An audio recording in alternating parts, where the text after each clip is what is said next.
Hi friends, this is Grandmaster and Marcos for the server ChessFriends.com.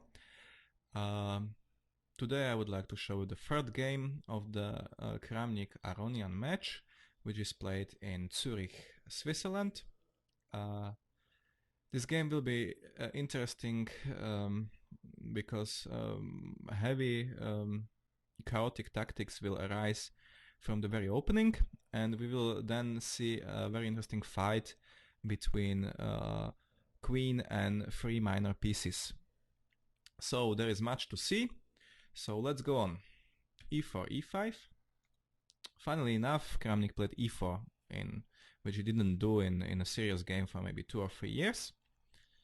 So he wanted to surprise his opponent, and Aronian was also perhaps expecting some surprise, and here it comes. He played Kramnik played knight c3, which is the 4 knights game, which is a very rare guest at the best tournaments today, because it counts as not giving white any special advantage. Like maybe 50 years ago it was very popular, but not now. But anyway, as a surprise weapon, it's very good. So black played knight f6, which is a very normal move. And now white played immediately d4, which transposes to so-called Scotch for knights. After et takes d4, knight takes d4. So, and the main line here is bishop b4, which is very logical because the early d to d4 has such a disadvantage that d4 square and e4 square are attacked, and it's quite difficult to defend them at the same time. For example, bishop d3 is not very accurate because I take the knight, right? So white has now to take on c6, sorry, knight c6. We will take the b pawn and bishop d3. And now black counterattacks in the center with d7, d5. White takes, black takes, and this is the main position of the 4 knight Scotch, where the position is quite calm and strategical, which can suit the strategical positional player like Kramnik, not so much Aronian. So Aronian even took into account that perhaps Kramnik was looking at this with computers quite a lot. So Aronian decided to take another path here, attacking not so much the e4 square but the d4 square with bishop c5, which leads to much more interesting position. So white covered the d4 knight, and now there's a threat of taking on c6 and taking the piece on c5 because the queen is hanging. So black had to play bishop b6 to spare one more tempo to protect the bishop. To play d7, d6, for example, would be a mistake because white would take on c6, b takes c6, now take on c5, d takes c5, now take on d8, king takes d8, and this is awful for black because he has got this triple pawn, which are 3 pawns which can never really become a passed pawn, and moreover they can never really be protected by each other, so they are weak, and this is perhaps a lost position for black, positional lost. So that's why black is doing such a strange non-developing move, yeah, like bishop b6. Okay, now white is preparing the long castling, because if black attacks here, it's nice to have a rook on d1. It's nice to have a rook on d1 and an extra protection, so it's very logical to make the long castling. It's very logical for black to make the short castling as well, so black did the short castling, white played the long. And now it's very typical to play knight g4 in similar positions, but here white simply, with the knight g4, attacking the bishop, which is protecting here. White simply takes on c6 and on b6, and this is no problem for him. So black didn't play this, but instead he played rook e8, attacking the center. So as we can see, white created quite a strong center, in the very first moves of the game, and black is working on attacking this center all the time. So white has to take extra protection again, so he played f2, f3, which protects the d5, the e4 pawn very well, but on the other hand, now this e3 bishop doesn't feel so good because he lost his protection here. And this bishop is very important because here we have one pin, there is a possibility of another pin here, so the bishop is very important here. And now if black plays something like d7, d6, which is a very calm way how to play this position, white is simply better. White has got more from the center because he has the e4 pawn against the d6 pawn, and white's got a very simple plan of attacking on the king. Now imagine maybe the bishop on c4, whereas black doesn't have such a nice plan. He has problems with a good development of this bishop, and he cannot even go with the pawns because there are two pieces in their way. So this would be much better for white, but this wasn't Aronian's intention. He simply played d5 here. Like the same strategy all the time. Same strategy, simply attacking, breaking the center. When you start doing this, it's usually good to finish all your nasty work. So that's why d5. Now white took on d5, which is clearly the best. Knight takes d5, and now everything is hanging. These two knights are hanging. This bishop is hanging. Simply, there is so much tension in the center that there must be something happening very soon.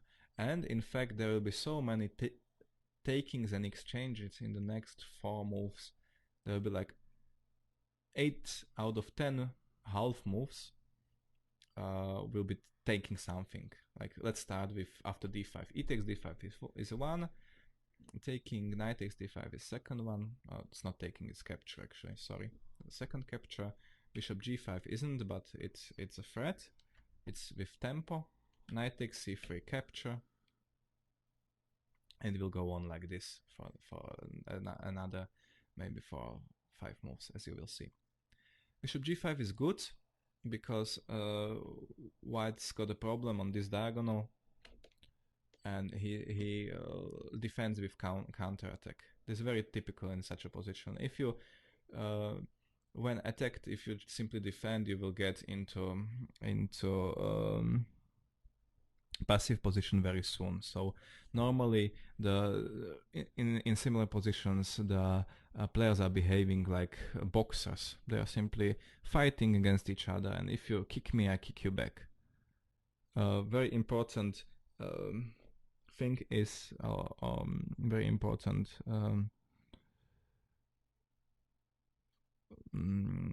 kick, let's say, is the intermediate move. Always when you are thinking about defending some threat of your opponent, always think, do I have any intermediate move? Can I fight back instead of simply retreating? So that's why white plays bishop g5, very active move. And now f7, f6 isn't such an option because this is a very big weakening of the diagonal that would be difficult for black. But knight d7 is a move which can be played. Some game when knight takes c6, which is very logical, taking on d2, bishop takes d2, knight takes c6, knight d5, exchanging the bishop on b6 and getting the advantage of 2 bishops. It's nothing special actually. I think black can survive very easily here, or quite easily, but it's still about surviving. It's a worse position. And Kramnik has an excellent technique, so I understand that Aronian wasn't very happy about this. So after bishop g5, he said no return. This is the point of no return. Let's fight back. So he took on c3. Very interesting queen sacrifice. white has to take. So you see so many captures again. Black took on d1, another capture. And now, like, this is totally chaotic. I don't know if you know what's going on here. I barely know what's going on here. But basically, black took knight and a pawn against the queen. Well, queen is for 9, and sorry, knight and a rook for queen. Rook is for 5, and knight is for 3. So basically, basic math, white should be okay here, maybe better. But on the other hand, these two guys, the king on c1 and the queen on d2 is very vulnerable. Also, two and other pieces are hanging, so we cannot go away with simple math. Like, there's initiative, which is very important as well. For example, yes, for example, after bishop h4, black simply takes here, some queen d1, knight f5, attacking here, then jumping to e3, then everything out, bishop f5, rook d8 can be very nasty for white. So after knight d1, white took on c7, getting at least another pawn. Black took, and now the knight on d4 isn't attacked anymore, so white can retake the piece. But taking immediately on d1 would be a mistake, because there will be some check. King b1 and taking here, and if I take, it's a mate down there. So white took on c6 first, and now the answer of black has its good logic. Like, white to retake on c6 when I can, and lose the knight on d1 when I can have a very nice knight on e3. So black played knight d3, very nice knight.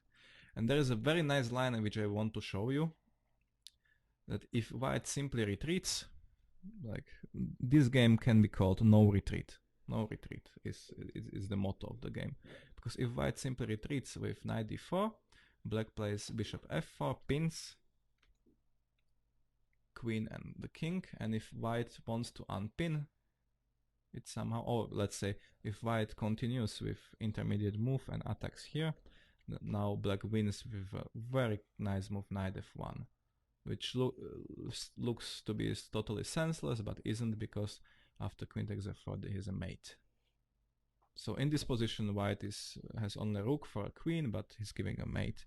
The important thing is that this knight not only covers d2, but also stands in way of the h1 rook. So after knight d3, white cannot retreat. It's much better to continue with the development. White played bishop b5. Now the point is that if you take on c6, white takes on c6 and attacks both here and here. And that also happens in the game. So black took, white took. And now, again, two rooks are hanging. Do you think that Aronian is worried about this? No, he isn't. He simply attacks. He doesn't defend. Intermediate move, knight c4, attacking here. So white retreated, queen d4 somewhere. And now even three pieces of black are hanging. But anyway, black simply covered all of them, because the rooks cover each other. And the bishop covers the knight. And now which rook would you take? Taking on a8 is much better than taking on e8, because black has to retake with the rook. So on a8 the passive rook is the rook will stand more passive than on e8. So it's very simple. Simply take that rook which is more passive, because the second one will get to the passive place anyway. But again, intermediate move. Black doesn't retake, he simply attacks the queen. And here Aronian had the feeling that he is maybe winning, which is absolutely not true. And now Aronian said at the press conference that he has got the feeling that he's maybe winning now. that he has out-tricked his mighty opponent, but that's not the truth.